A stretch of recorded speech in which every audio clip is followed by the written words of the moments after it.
so omupiira era guyinza okukakana nga guguddemu kwetya kwemu naye ekikulu mu byonna ekyotabawo erimba nti kyetusaitinze kituufu era bw'okitwala mu high court bwoka toyinza kideterminingirayo ku nsonga eriwo nayikkiriza obaganda abalamuzi bajja kiraba nti Kalungu ende kuba ne chief magistrate oba ntegereka naye nze kyendabye ekisikanyiza n'omulamuzi ekitone nnyo nti tayinza naye kwejjako obuyinza bwe yafunye ng'abuyina kati naye emisango gyonna kyoba omanya nti emisango gyonna kati egiba gibulirirwa wano mu instrument ya 2024 eri chief magistrate giba gibulirirwa muki mu bukyamu era bw'ogenda mu constitutional interpretation n'okikolako appeal mu high court omulamuzi ajja kiraga nti kituufu naye kati jjukira waliwo mata y'okudisposing of amangu ki ennyo kyovula abajaganya baleka nosooka ne bajaganya naye bafunamu ku ssanyu erisooka balinde eryokubiri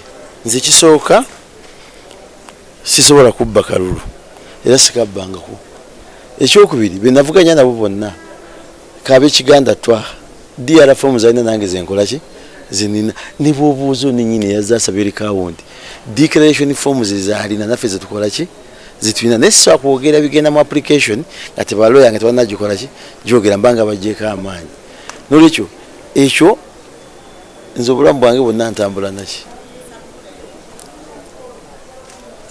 ebyo okubba justice ku muntu ng'olowooza nti ojja kupalapalanya si byangu kiddingana n'enkyogera nti okubba akalu n'okubba ettaka tebifaanagana ekyo sikyawukanamu era sikita n'olwekyo nze mulala netulidde bwetuulizi ngenda mu maaso because kyoba osooka okumanya ekyokubiri omugaso gwange mu palamenti mufu oba mulungi mulamu kati oba onjagaza ki ekirala naye kyenkugambye kati tugenda ku main application we are going to the real menu eri mu mateeka ebadde PO nga tugamba nti gistriking out ogikole ki omulamuzi agiremedde naga nti ekole ki naye kirungi atuyambye n'agamba nti ye yagifunira mu handover tagenze mu nsonga ekwata ku ki ku instrument creating Kalungu as a chief magistrate area musajja mugezi nnyo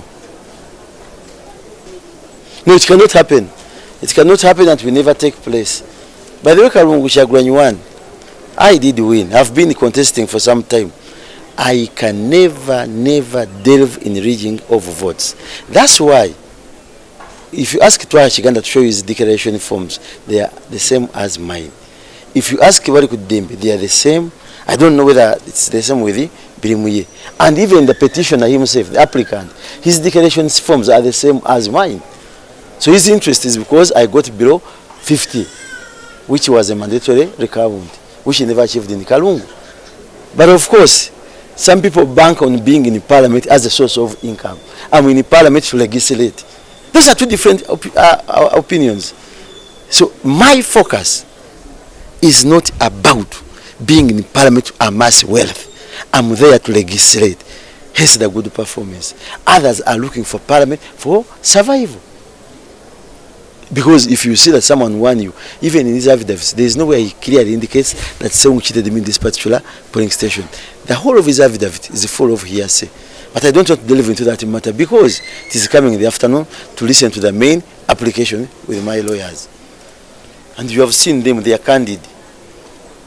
Okay. That's enough.